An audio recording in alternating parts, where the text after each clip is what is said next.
Frente Radiosa. El conflicto no es karma, es democracia. Complicamos la discusión. Hablamos de política. No lo soñé.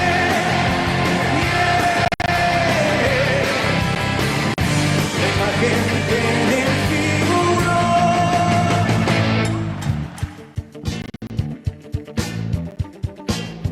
Radio Pichincha. Bienvenidos todos y todas a un programa más de Frente Radiosa, un espacio comprometido con agitar la política. Mi nombre es Jairen Noriega y esta tarde me acompaña en la conducción Daniel Bisuete. ¿Cómo estás, Daniel? Un gusto compartir micrófonos de esta tarde contigo. Hola, Jairen, muy contento de estar aquí en este programa del eje Universidades, Ciencia y Tecnología. Enviamos un saludo a toda la audiencia de Radio Pichincha Universal a través del dial 95.3 FM y 94.5 para el noroccidente de la provincia de Pichincha. Hoy es lunes 27 de septiembre del 2021 e iniciamos Frente Radiosa, porque la política no es karma, sino democracia. Hablamos de frente. Les recordamos que esta es una coproducción del Foro de los Comunes y Registro Aurora. Pueden seguirnos también en nuestras redes sociales y plataformas digitales, Facebook, Twitter, Instagram, Spotify, iVoox y YouTube como Frente Radiosa.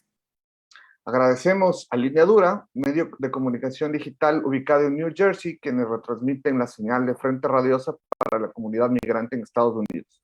A Javier Bisuete y a Gabriel Otero por la coordinación técnica y a todo el equipo de producción del programa. Esta tarde, en el marco de la discusión de una nueva reforma al sistema universitario del país, queremos preguntarles a nuestros invitados e invitada el rol de las universidades, el lugar que han ocupado en el desarrollo nacional y las visiones que se tiene de esta relación por parte de actores sociales y políticos. Para conversar al respecto nos acompañan Quintia Moreno, socióloga e investigadora, Fernando Herrera, doctor en Ciencias Sociales y docente universitario, y Pablo Quiñones, economista y docente universitario. Bienvenidos y bienvenida. El sistema universitario ecuatoriano está conformado por instituciones que fueron creadas en diferentes épocas y concebidas para diferentes ideas de sociedad. Así, los pensamientos liberal, conservador y socialista discutieron y disputaron a lo largo del siglo XX la idea de universidad que el Ecuador necesita para su proceso de desarrollo. Varios pensadores han sostenido que la relación entre universidad y desarrollo ha sido más bien discursiva, ya que tensiones propias de la universidad, así como influencias externas, ha limitado su contribución al desarrollo nacional, especialmente en la dimensión productiva. A finales de siglo, con la llegada del neoliberalismo, el sistema universitario se modificó profundamente. La autorregulación del sistema, así como la proliferación de universidades privadas de baja calidad y carreras de administración, comercio y derecho, daban cuenta de un modelo de universidad funcional a un modelo de sociedad. Financiarización de la economía y mercantilización de los derechos. El vínculo entre universidad y desarrollo fue fuertemente impugnado y la universidad pública seriamente afectada. Para inicios del siglo XXI, la compra de títulos, falsificación de documentos, una oferta académica desconectada con necesidades sociales, productivas y no, había desprestigiado profundamente a la universidad ecuatoriana, pública y privada. Durante la Asamblea Nacional Constituyente de Montecristi, y ya en un nuevo ciclo político se retoma el debate y se plantea una hoja de ruta para los siguientes años, en la cual el Estado asume un rol central en la coordinación del sistema universitario, que es modificado mediante procesos de evaluación de las instituciones y los programas académicos. Esto fue señalado por diversas voces como un exceso en contra de la autonomía universitaria. El sistema universitario llegó a estar compuesto por una mayoría de universidades autofinanciadas. Durante la Revolución Ciudadana y por un efecto de los procesos de evaluación, cierre y creación de nuevas universidades, se recuperó la presencia de las universidades públicas. Se impulsó también un proceso de reconexión de las universidades con el desarrollo nacional, promoviendo una reforma en los procesos internos de las universidades, una visión particular de desarrollo y el reposicionamiento del rol de las universidades en este proceso. Este proceso no estuvo exento de polémica, claramente, Tal es así que aspectos como el sistema de acceso a la educación superior ha estado presente en las últimas tres campañas presidenciales.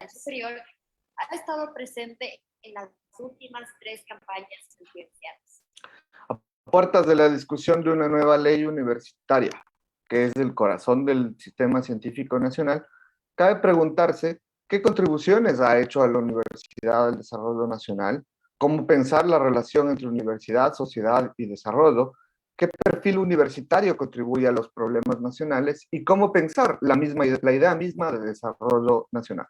Comenzamos. Política de frente, porque la política es cambio y conflicto. Política de frente, porque la política es cambio y conflicto. Radio Pichincha. Radio Pichincha. Les propongo que empecemos describiendo la relación entre universidad, sociedad y desarrollo en Ecuador. Cómo abordar el desarrollo nacional más allá de la dimensión productiva y qué roles ha cumplido o se ha buscado que la universidad cumpla en estos procesos. Comenzamos contigo, Fernando. Bienvenido. Bueno, muy buenas tardes con todos y todas. Primero agradecer la invitación a ustedes, a Pichincha Universal, a Frente Radio. ¿Cómo es el programa? Todavía no sé, el Frente Radiosas, ¿no? Sí, como la parte del himno. Chévere, desde ahora los sigo, seguro. Bueno, primero agradecerles la invitación. Creo que para pensar este planteamiento que nos haces, Daniel, primero hay que remitirse al elemento básico de la idea de la misión de la universidad. Es común en nuestras universidades, en la Universidad Ecuatoriana, en la Universidad Latinoamericana, esta idea de la misión de la docencia, ¿no es cierto? Esta idea de la producción de profesionales, esta idea de las facultades entendidas como esta posibilidad de facultar a un individuo para el ejercicio profesional. Y eso es lo que de alguna manera en la Universidad Ecuatoriana es obligatorio, es decir, la universidad en general nadie cuestiona que hay que hacer eso, todo el mundo lo entiende así, y es lo que típicamente está aceptado, está evaluado, etc. Sin embargo, estas otras dos misiones de la universidad, lo que es la investigación, lo que es la vinculación con la sociedad, es lo que todavía de alguna forma está en cuestión. ¿Qué quiero decir con esto? Si recordamos la historia de la Universidad Ecuatoriana hasta hace pocos años atrás, había universidades en este país que no investigaban. Entonces, claro, hay gente que entendemos como una universidad sin investigación no es universidad. Sin embargo, en este país, especialmente en el ámbito privado, había universidades que consideraban que eso no era necesario y por eso hablamos en las reformas de universidades de educación continua, ustedes recordarán. Sin embargo, eso, ¿en qué sentido mismo eso va? Y por otro lado, si uno va a esta idea de la vinculación con la sociedad o lo que algunos llaman tercera misión, tampoco, ¿no es cierto? Es decir, esa es la tarea posiblemente que es de un cumplimiento menos obligatorio y de un cumplimiento y que está menos formalizada, menos institucionalizada en la Universidad Ecuatoriana. Es decir, ¿en qué medida la universidad está vinculada a eso del desarrollo nacional? Porque hablamos con desarrollo nacional, ¿de qué estamos hablando? Estamos hablando únicamente de contribuir a estos objetivos macroeconómicos, a estos grandes objetivos del desarrollo, o estamos hablando de esa universidad que piense en programas académicos, que piense en investigaciones vinculadas a los problemas concretos del sector en donde tiene influencia. Es decir, cuál es la vocación productiva, cuáles son las necesidades concretas de la población aledaña a la universidad y en qué medida esa universidad resuelve o vincula sus tareas académicas, sus tareas de investigación a esa posibilidad de resolver problemas de los municipios, de las comunidades, de la gente alrededor del espacio donde la universidad se ubica. Entonces yo partiría por ahí, ¿no es cierto? Esta necesidad de hacer explícito y de ubicar en qué medida estamos haciendo eso y en qué medida también la institucionalidad de la Universidad Ecuatoriana, ahora que estamos hablando de una nueva reforma, está midiendo eso. ¿En qué medida estamos ocupándonos del impacto social de la investigación académica, de la investigación científica, de la investigación universitaria, por ejemplo? ¿En qué medida lo que hacemos, lo que investigamos, está pensando en eso? Esto que ha dado por llamarse desde décadas atrás la pertinencia de la universidad. ¿En qué medida estamos haciendo eso? ¿Y en qué medida nuestra institucionalidad está promoviendo incentivos para que eso se haga o incluso para que se deje de hacer, que parecería que también ha pasado? Eso quizás como una primera y muy breve reflexión. Gracias, Fernando. Pablo, te reitero la pregunta. ¿Cómo abordar la relación entre universidad, sociedad y desarrollo nacional y cómo entender al desarrollo mismo? Perfecto, bien, muchas gracias, Daniele, muchas gracias a todos y todas quienes hacen parte de este espacio. Va a ser muy interesante nosotros debatir un tema tan relevante para el desarrollo nacional. Y tú precisamente me has preguntado acerca de qué es de desarrollo. Bueno, nosotros entendemos al desarrollo como un proceso que implica el mejoramiento del nivel de vida de una sociedad, ¿de acuerdo? Y obviamente es un proceso de carácter holístico, porque no implica solamente, como quizá los economistas pensábamos durante varias décadas del siglo pasado, solamente la parte económica o la dimensión económica, sino que implica el mejoramiento de vida en términos sociales, políticos, culturales, medioambientales, etcétera, ¿no? Y sobre todo cuando incorporamos la condición de sustentabilidad a partir de los 80s del siglo pasado, centrándonos en la idea de que el mejoramiento de vida de las personas en esta generación no tiene que afectar la capacidad de las generaciones futuras para también disfrutar de un nivel de vida que sea al menos comparable con el nuestro. Entonces, en ese sentido, la universidad juega un rol fundamental para el desarrollo. Pues es en la universidad donde no solamente se da el proceso de transmisión del conocimiento, fundamentalmente a través de la docencia, sino también la generación de nuevos conocimientos a través de la investigación y la difusión de estos conocimientos a través de la vinculación con la sociedad, con las empresas, etc. Entonces, nosotros hemos visto diferentes momentos importantes de la universidad, no solamente a nivel histórico, sino también en América Latina, donde obviamente con la reforma de Córdoba nosotros inauguramos un espacio muy interesante en el que especialmente le damos ese sentido de pertenencia social con las necesidades sociales o de respuesta a las necesidades sociales que debería tener la universidad. Todos estos aspectos configuran, creo yo, la respuesta a por qué es tan importante la actividad de la universidad para transformar. No solamente para dedicarse a transmitir conocimientos, sino para generar nuevos conocimientos. Y aquí podríamos ser un poco críticos con lo que voy a decir, porque tiene que ver muchísimo con esa nueva forma de concebir a la universidad que hemos visto a lo largo de las últimas décadas. Una visión de la universidad mucho más apegada al mercado, respondiendo a las necesidades de la acumulación de capital y sobre todo en un contexto en que la innovación y el desarrollo tecnológico se han situado al frente, si se quiere, de las prioridades de muchísimos gobiernos. Y han sido las empresas privadas las que han aprovechado en buena medida la investigación que surge de universidades o de centros de investigación públicos para después desarrollar tecnologías que les han permitido obtener ganancias sumamente importantes.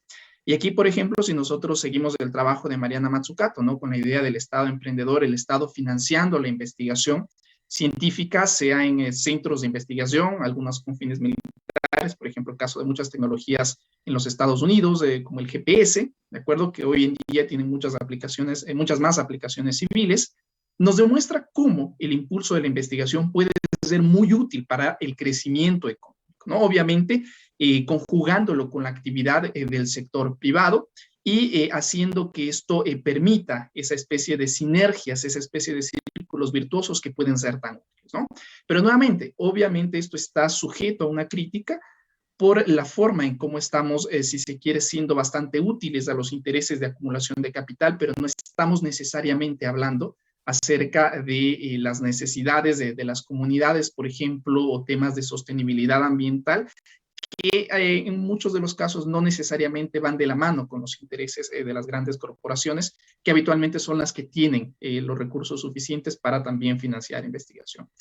Entonces, creo que todos estos elementos podrían ser varios o podrían ayudarnos a nosotros a orientar una discusión más profunda más adelante. Y quiero dejarlo sobre la mesa para, si es que a alguien le parecen relevantes, o mi persona un poco más adelante en el programa, irlos topando, ¿no? Sería importante también, como punto final, entender cuál ha sido la dinámica de la universidad ecuatoriana a lo largo de la historia. Y ha sido un proceso muy interesante. Los presentadores mencionaban hace un instante muy brevemente cómo han ido dándose algunas transformaciones en los últimos años, en las últimas décadas en la educación superior, y que han vuelto nuevamente a la luz pública, si se quiere, o al centro del debate público, con los reclamos de las universidades que fueron cerradas precisamente por su baja calidad académica hace varios años atrás y que intentan reabrirlos, ¿no? Entonces, tenemos precisamente esa lucha que, si se quiere, se ha visto en otras áreas de la sociedad, también en la educación superior, entre los intereses de ciertos grupos económicos apegados a la idea de libre mercado y, por otro lado, el bien de la sociedad. Y aquí hay un último elemento, como les decía, que es súper importante rescatar, y es entender que el conocimiento es un bien público, ¿de acuerdo? Y que las universidades precisamente preservan y producen conocimiento. Por tanto, la actividad de la universidad está estrechamente relacionada con eso, con un bien público. Por tanto, ya ahí nosotros tenemos un elemento clave al momento de entender por qué es importante que haya una regulación desde lo público de la actividad que realiza la universidad, una especie de orientación de caminar de la mano, no con esto queriendo decir que vaya a interferir en la autonomía, que es una característica clave de las universidades, ¿no? Entonces, quiero dejar estos elementos en la mesa que creo nos van a ser muy útiles para la discusión al día de hoy. Gracias, Pablo. Voy contigo, Quintia. Bienvenida. ¿Cómo pensar esta relación entre universidad, sociedad y desarrollo en Ecuador? Y digamos, ¿cuáles han sido los pendientes o los temas que debemos rescatar de esta discusión? Bienvenida. Muchas gracias, igual, Daniel, por la invitación y justamente al programa, quienes hacen este esfuerzo de debate que me parece sumamente importante no abandonar el tema de la universidad. Yo quisiera partir a lo que decía, el compañero hace un momento, y es justamente sobre el tema de la historia. ¿Qué pasa con esta discusión históricamente? También Fernando la abordaba, ¿no? Y quisiera plantear que efectivamente esta misión de la universidad ha ido cambiando en el tiempo. Es decir, la discusión es sumamente pertinente porque no es una discusión acabada. Permanentemente creo que tenemos que, quienes hacemos parte del sistema, quienes nos hemos involucrado de alguna forma con las universidades y el sistema de educación superior, debería ser un debate permanente. ¿Por qué? Porque justamente cuando hablamos de la misión de la universidad, pensamos en, claro, cuál es su función o cuál es el lugar que ocupa en la sociedad. Y esta discusión ha ido variando, solo quisiera mencionar algunas cuestiones, y es que en su momento, justamente cuando en los años 60 o en los años 50, digamos, esta universidad estaba reservada para las élites, la discusión era, bueno, la universidad va a seguir siendo esa torre de marfil en la que se instalan las élites, ¿no es cierto? Y que tienen una visión de desarrollo. Es decir, ese es otro cambio que podemos ver en el tiempo. Las visiones de desarrollo van cambiando con el tiempo también. Entonces, en ese momento hay un quiebre con la segunda reforma universitaria y es plantear un ratito, la universidad no tiene, o sea, no debería ser esta torre de marfil y debería ser una universidad del pueblo. Y esta universidad, claro, se empieza a hablar justamente también con el, digamos, el propio espíritu de la reforma de Córdoba, esta universidad amplia, democrática, de pensamiento, pero también que pueda acoger a la sociedad en su conjunto, en su interior, ¿no es cierto? Entonces, me parece que esta discusión que la vimos en los 60 y la hemos discutido también en los 80, después muy poco en los 90, es importante. ¿Por qué? Porque esto nos da algunas visiones de cómo se ha visto la universidad y qué rol, digamos, se le ha dado en cada momento. Por ejemplo, ahí hay una discusión muy importante con respecto a la vinculación. Si bien es cierto, ahora tenemos las tres funciones sustantivas, que es docencia, vinculación e investigación, y casi siempre, claro, la docencia está clarísimo, justo Fernando lo decía también, la investigación, bueno, peleamos por hacer investigación, ¿no es cierto? Nos parece fundamental, algunos gobiernos más, otros menos, y la vinculación casi siempre termina siendo esta última rueda del coche que más o menos no sabemos qué hacer con la vinculación. Eso tiene que ver con una fragmentación de las propias funciones de la universidad, pero también la vinculación desde algunas perspectivas es todo lo que hace la universidad. No solo el proyecto de vinculación, sino absolutamente todo. ¿Por qué? Porque la docencia es un proceso de formación de personas, ¿no es cierto?, que van a ser parte de la sociedad, por lo tanto es vinculación en el sentido más amplio. O el caso de la investigación es vincularse con los problemas y las necesidades de la sociedad. Entonces, desde algunas perspectivas, la vinculación no solo serían estos proyectos, ¿no es cierto?, enfocados de vinculación, sino sería absolutamente una de las la misión, si se quiere, de la propia universidad.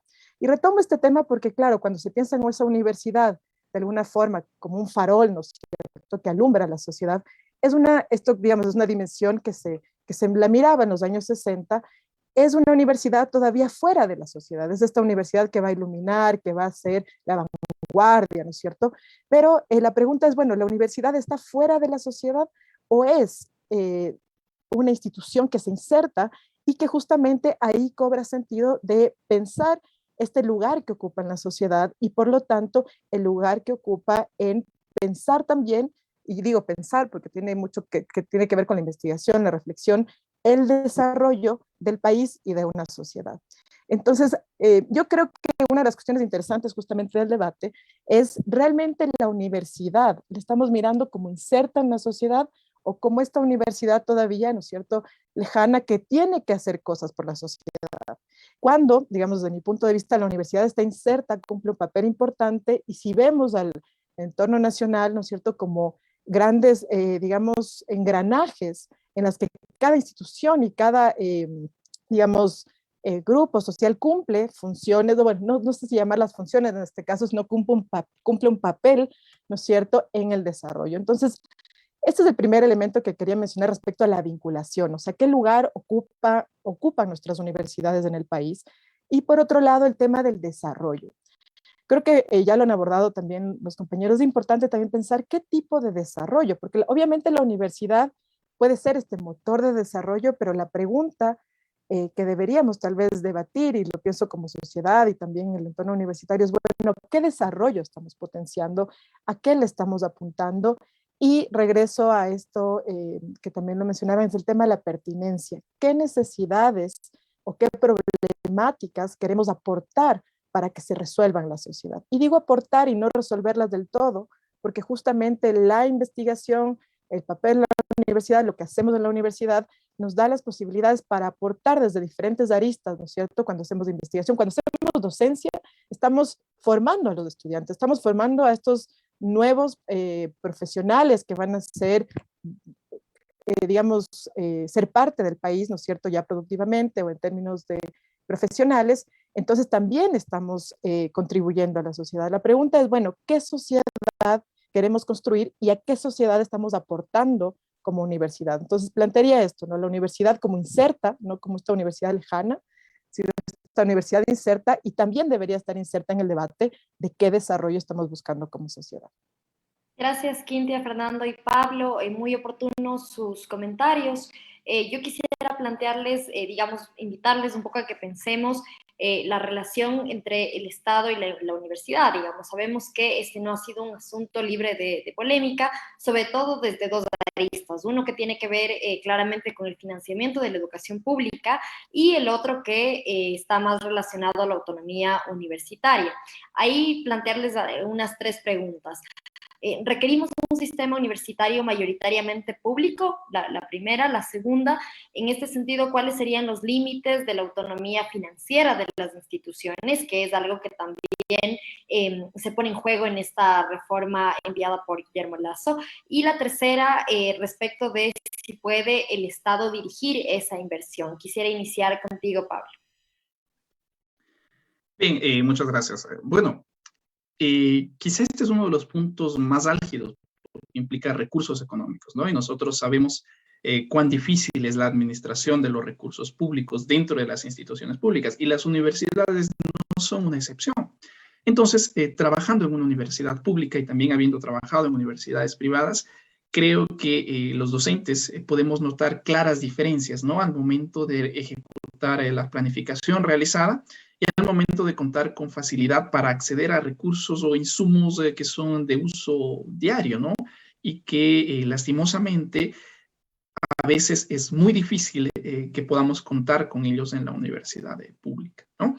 Entonces, si bien es cierto que es necesario que exista siempre un control, porque son recursos públicos de todas y de todos, tienen que darse las reformas necesarias para que el uso de los recursos dentro de las universidades, aparte de ser transparente, sea también eficiente, sea también ágil.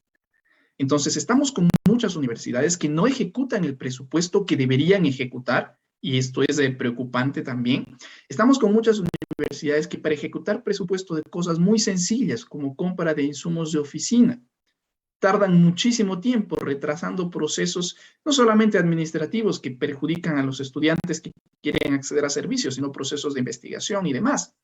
Entonces, es fundamental que haya una reforma que permita que exista una administración mucho más ágil o un uso mucho más ágil y eficiente de los recursos en la universidad. Eso por un lado. Volviendo a la pregunta, si se quiere mucho más estructural, de si todo el sistema tiene que ser público. Bueno, pues eso dependerá muchísimo de cómo administremos el país de forma general. No podríamos nosotros dejar de encontrar similitudes en lo que ha pasado en la economía, en la política y en la sociedad ecuatoriana en los 80s, 90s y 2000 con lo que ha pasado en las universidades. Por ejemplo, siguiendo el marco de los programas de reforma estructural, de ajuste y liberalización de América Latina, en los 80s y en los 90s nosotros también empezamos a ver un auge en la creación de ciertas instituciones de educación superior y sobre todo en la orientación hacia el mercado de estas. Y lo vimos también en la década del 2000, que quizá es donde más de fuerte se dio esta expansión, en la que vimos un crecimiento sumamente acelerado del número de universidades que existían, sobre todo las universidades privadas, y muchas de ellas que no fueron capaces de aprobar los requerimientos mínimos en términos de calidad cuando se dio un proceso de evaluación de las mismas. Entonces, no podemos separar esas dos áreas. No es que la vida de las universidades, por más autonomía que tengan, transcurre separada de la vida de lo que sucede en el país, ¿no? Entonces, sería bastante difícil imaginar, dado el contexto político, social, económico, el marco ideológico en el que nosotros estamos viviendo en la actualidad, determinada por el marco ideológico que pregona el actual gobierno, el pensar en un sistema exclusivamente público, ¿de acuerdo? E implicaría unas transformaciones sumamente complejas. Aún si el sistema no es enteramente público, lo que sí tiene que tenerse claramente presente, como lo había señalado en la intervención anterior, es que al ser el conocimiento un bien público y las universidades ser productoras, ser transmisoras del conocimiento y también permitir que este conocimiento llegue a través de la vinculación a la sociedad, están ejerciendo una actividad que implica un beneficio o un perjuicio para todas y para todos, ¿no? El clásico caso de las externalidades en economía, ¿sí? Entonces, es fundamental que nosotros entendamos que aún si existen universidades privadas en el sistema, que repito, responde a todo un debate mucho más complejo y de carácter estructural respecto a qué sociedad nosotros queremos, aún si existen universidades privadas en el sistema, no puede pensarse que no tiene que haber intervención de lo público, ¿de acuerdo? Porque, repito, la educación que vemos en las universidades, la investigación que vemos en las universidades, la extensión, la vinculación con la sociedad está toda relacionada con el bienestar de la sociedad. Por tanto, no puede ser dejada netamente a los mercados, como habíamos visto que sucedió, por ejemplo, en los 90s o en los primeros años del 2000, con resultados desastrosos. ¿Por qué? Si es que nosotros tenemos buenos o malos profesionales que salen de las universidades, si tenemos investigación o no, y si la investigación, si es que hay, es de buena o mala calidad, pues eso condicionará el desarrollo del país, como habíamos señalado. Entonces, repito, independientemente de que el sistema cuente con universidades privadas, públicas, cofinanciadas, por el mero hecho de que el conocimiento tiene esa característica de bien público y la universidad está precisamente ahí en el núcleo de lo que hablamos del conocimiento, es fundamental que el Estado tenga presencia. Bien, gracias, con eso concluyo. Muchas gracias. Quisiera devolverte la misma pregunta, Fernando. Ya Pablo nos planteaba la necesidad de que el Estado pueda ser parte también, digamos, del manejo de las universidades, en tanto son productoras de conocimiento. Indagar contigo también si la respuesta a estos problemas es un sistema universitario mayoritariamente público, también pensar cuáles son los límites de la autonomía financiera de las instituciones y si el Estado puede dirigir también esas inversiones. Claro, Jaime, muchas gracias. A ver, varias cosas. Lo primero que creo es que hay que releer, recordar la Constitución ecuatoriana. Desde esa perspectiva, a mí me da la impresión de que no hay mucha discusión. Es decir, nosotros en la Constitución ecuatoriana hemos planteado, y digo hemos porque fuimos todos convocados a las urnas y validamos la Constitución. Y creo que eso no entra mucho en discusión. Cuando uno conversa con los estudiantes en el aula, basta con recordar el ejemplo chileno, ¿no es cierto? Esta panacea que hace poco empezó a vislumbrarse y empezó a darnos cuenta, o la sociedad mundial se dio cuenta que el modelo exitoso chileno a seguir no ha sido tan exitoso y no ha habido que seguir tanto porque han habido problemas y ya salieron a la voz pública. Y la primera pregunta que habría que hacer a los estudiantes universitarios, a ver, nosotros, los estudiantes universitarios, la comunidad universitaria, ¿estamos dispuestos a avanzar en estas lógicas de modelos de corte más liberal o neoliberal en el ámbito de la educación superior? ¿Queremos parecernos a Chile acaso? ¿Queremos renunciar a esa posibilidad de educación pública de calidad como un derecho? Y eso es, creo que, el elemento central que hay que discutir. Creo que no. En esa medida, la universidad pública tiene totalmente sentido en el contexto constitucional ecuatoriano y dentro de lo que ha sido, digamos, yo diría incluso la vocación de la universidad ecuatoriana, que siempre hemos estado cercanos a esa posibilidad, pese a que desde hace épocas como en los 90, en las épocas de ajuste estructural, esto se vino a menos. Creo que eso está absolutamente vigente.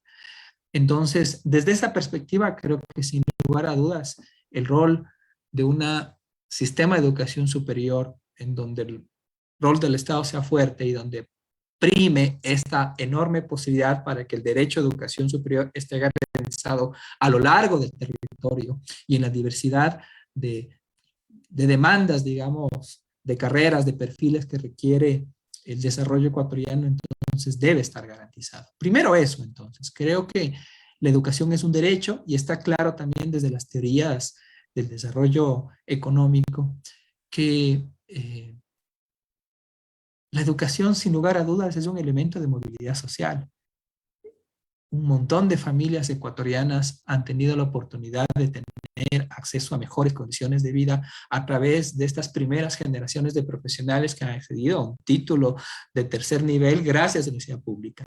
Y eso no se puede dejar por fuera. Entonces, desde esa perspectiva también es fundamental, como un elemento de redistribución de la riqueza, como un elemento de un mínimo de garantías, de mayores condiciones, de mayores oportunidades para las grandes mayorías de la población ecuatoriana, especialmente para las más empobrecidas, que sin lugar a dudas están en los grupos históricamente excluidos, en las provincias más alejadas de los centros, etcétera, etcétera. Entonces, desde esa perspectiva individual, a mí me parece que no hay mucha discusión. Por otro lado, si uno se fija, ¿no es cierto? Si uno hace, digamos, un modelo de correlación entre la inversión que hacen los países en el mundo en I+D o en educación superior, es claro que los objetivos de desarrollo económico, PIB, por ejemplo, o los objetivos del desarrollo humano, IDH, por ejemplo, cualquier otros, tienen una correlación positiva muy clara en relación con cuánto los países invertimos en la educación superior. Así que por ese lado tampoco hay dudas. Sin lugar a dudas, el Estado tiene una perspectiva importantísima en la posibilidad de fomentar el desarrollo a través de esto de la inversión. Esto tanto desde las teorías, no sé, más cercanas a las teorías del capital humano como estas otras posibilidades del desarrollo endógeno, es decir, eso desde donde queramos mirarle está claro, ¿no es cierto? Es buen negocio, es buena idea invertir en educación superior, invertir en I+D, porque eso es bueno para el desarrollo económico, eso es bueno para los indicadores del desarrollo económico y social. Así que, pues, no hay muchas dudas, ¿no es cierto? Además, aunque quienes nos gobiernan actualmente no les guste, todavía tenemos una constitución en la que hemos planteado el régimen del buen vivir como el paradigma a llevar, donde hemos planteado la educación superior como un elemento del desarrollo. Y en esta perspectiva, sin lugar a dudas, también esto está teorizado desde los 50, 60, 70. Esta necesidad del triángulo de Sábato, que luego se convierte en la triple hélice, esta idea de las relaciones entre el sector privado, el Estado y la universidad, tienen que ser empujadas y tienen que ser promovidas hasta desde el Estado. Es decir, esta idea de la separación entre el sector productivo y la universidad, que ha sido, digamos, el elemento recurrente y problematizado desde hace décadas atrás en relación con el rol de la universidad y el desarrollo, tiene que ser apuntalado desde el Estado, no hay otra opción. Eso ya está planteado. Hace rato Pablo planteaba Mazzucato, exactamente es eso, ¿no es cierto? Eso es lo que nos plantea Mazzucato. El rol del Estado en la perspectiva de la construcción de relaciones universidad-empresa. En esa lógica, entonces, el Estado no tiene a dónde hacerse loco y nosotros los ciudadanos tenemos que procurar que eso se siga manteniendo así porque ahora está en riesgo y en esa lógica, pues, es buena idea que preservemos. Y lo último, ¿no es cierto? Para no correrme a la pregunta, esta idea de hasta dónde la autonomía, eso es complejo, ¿no? Yo creo que sí, de todas formas, la Universidad Ecuatoriana, la educación superior, la ciencia y tecnología, tienen un rol distinto a otros ámbitos de intervención y de gestión de la cosa pública. Muchas de las veces, por la propia naturaleza de la universidad, de la ciencia y la tecnología, en muchas otras latitudes, son los mismos científicos o los mismos universitarios los que se autorregulan, ¿cierto? Eso es lo que ha pasado, por ejemplo, en la historia de los consejos nacionales de ciencia y tecnología, en los consejos de educación superior en nuestro mismo país. Recordemos que hasta hace pocos años atrás nosotros teníamos organismos rectores de la educación superior liderados justamente por autoridades universitarias. Y lo que se ha puesto en cuestión en estos últimos años es si ese era un mejor modelo o más bien había que tener estos representantes que ahora tenemos, que son por concursos que a veces uno pues no sabe bien cómo van esos concursos y no sé si esas personas están más representadas. Es decir, de alguna forma esta lógica de la representatividad, ¿no será que es buena idea que estas personas que gozan de un mínimo capital social y de una legitimidad porque son autoridades universitarias, al menos en el caso de las públicas, elegidas por cogobierno, por toda la comunidad universitaria, no serán gente que tenga mayor posibilidad y mayor representación de los ahora ganadores de concursos? Entonces yo sí creo que este tema de la rectoría de la educación superior y creo que este tema de la autonomía universitaria en todos los ámbitos, no solo en el financiero administrativo, sí tiene la posibilidad de ser o la necesidad de ser discutida, repensada. Hay que darle la vuelta al tema, no es tan sencillo, porque claro, la discusión que se planteó en la reforma de la LOES de 2010 en adelante fue esta idea de los abusos de la autonomía, esta idea de que a veces caíamos en la autarquía, pero hasta qué punto también se ha estado excluyendo a los protagonistas y a los actores del sistema de educación superior de este debate. Entonces, creo que nos hace falta democratizar mucho más este debate, llegar no sé, establecer acuerdos en relación en dónde están los límites de la autonomía o en qué medida convertimos esta autonomía en responsable como lo reza nuestra norma o en qué medida esta autonomía tiene que también que ver con la lógica de la rendición de cuentas y el uso eficiente de los recursos en un momento en el que sin lugar a dudas estamos pasando por limitaciones, ¿no es cierto?, presupuestarias y por un momento complejo, post pandemia, etcétera. Hasta ahí quizás. Gracias Fernando. Quintia, ¿cuáles son los límites de la autonomía de las universidades? Pablo ya nos mencionaba sobre, digamos, la razón social del conocimiento. Fernando citaba la Constitución. En ese sentido, en este debate, ¿cuál es tu postura? ¿Cuál es tu criterio? Bueno, sí, estoy de acuerdo en que el tema de la autonomía es un tema bastante controvertido. Igual es de una discusión inacabada, ¿no es cierto? O sea, creo que es muy difícil determinar cuál es la autonomía, cuál es esta relación entre las universidades y el Estado. Me parece que siempre este ha sido un tira y jala, ¿no es cierto? Hasta dónde la autonomía en temas financieros, porque sí, efectivamente el Estado financia cuando hablamos del sistema de educación superior público, pero también, bueno, ¿qué hacen las universidades con este financiamiento y cómo digamos, esta utilización de los fondos públicos están o no alineados a ciertos, regresemos al tema de desarrollo, ¿no es cierto? ¿A qué planes, a qué perspectivas de desarrollo están vinculados? Entonces, me parece que es una línea muy fina, pero hay una particularidad de la propia universidad que permitiría, creo yo, tal vez en un mundo así un poco más idílico, y es la posibilidad de debatir y llegar a acuerdos. O sea, ahí creo que es justamente una de las, yo diría, una de las debilidades tal vez de los últimos 10 años, y con esto conecto un poco también con lo que mencionabas del ente rector, es decir, el Estado tiene que regular, yo estoy de acuerdo con eso, tiene que haber un Estado regulador, Porque sí, la educación es un bien público, tiene que regular su financiamiento y también tiene que regular al sistema privado. Es decir, ahora la pregunta es cómo lo hace, cuál es su papel de regulador, qué regula, con qué actores, con quiénes discute, con quién hace la normativa, con quiénes toma decisiones. Entonces, me parece ahí que esa es tal vez una de las debilidades de lo que hemos visto en estos últimos años, justamente una lectura que hay de la reforma del 2010 es justamente una lectura en la que, digamos, algunos actores universitarios dicen, bueno, es sí una autonomía, pero vertical, ¿no es cierto? Para algunas cosas, para otras cosas no funciona de esta forma, que implica que el Estado, por ejemplo, esté atrás de las universidades con el tema de evaluación. Ha sido muy cuestionado el tema de la evaluación, pero bueno, el Estado tiene que garantizar la calidad de la educación superior y la evaluación, por ejemplo, no es algo se hace en América Latina, y bueno, no porque se haga, está bien, sino porque efectivamente podemos ver que sistemas más robustos, incluso sistemas públicos robustos como el argentino, tienen procesos de evaluación permanentes. Entonces,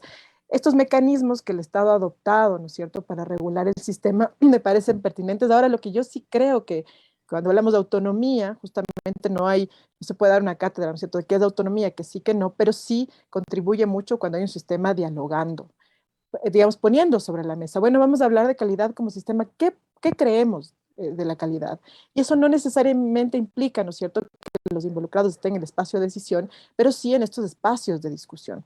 Entonces, creo que ese es un tema importante y estoy de acuerdo con, digamos, esto tiene que ver con lo financiero, con el tema de la normativa, ¿no es cierto? Y también con esta perspectiva, diría en este caso, mucho más a largo plazo de la educación superior. Una de las, me parece a mí que de las rupturas más fuertes que vivimos en este país permanentes es que cada 4 años tenemos un nuevo plan, nuevas instituciones, todo lo que ya se hizo se abandona. Entonces es muy difícil poder ver resultados si no nos planteamos el sistema de educación superior de aquí a 15, 20 años para realmente poder ver elementos diferentes. Entonces me parece a mí que en este caso la autonomía, ¿no es cierto?, es una cuestión en discusión. Ahora sí me parece complicado y es lo que estamos viendo ahora, quería dar algunas cifras nada más, es el tema el tema financiero. Es decir, tenemos un recorte de presupuesto en las universidades desde el año 2018 y, bueno, sabemos que este recorte, ¿no es cierto? Digamos, el último recorte es de 98 millones en el último año y un dato importante también, en el sistema de educación superior público creció en 48,000 estudiantes desde el año 2017 hasta el año 2019. ¿Qué significa? Tenemos más estudiantes, menos recursos y por lo tanto, ¿no es cierto?, esta idea de la autonomía, de que el Estado financia, bueno, en este caso el Estado, si no cumple su papel, lo que va a pasar, ¿no es cierto?, es que efectivamente las universidades no puedan cumplir tampoco con su papel y su encargo en la sociedad. Y esto nos lleva a pensar nuevamente, ¿no es cierto?, en esta calidad cuestionada de la educación superior, en esta digamos, dificultades del acceso también, porque si bien se amplía el acceso, si no hay, ¿no es cierto?, una posibilidad de que las universidades públicas sostengan a estos estudiantes, pues vamos otra vez a poner, me parece a mí, en una encrucijada la universidad y en crisis.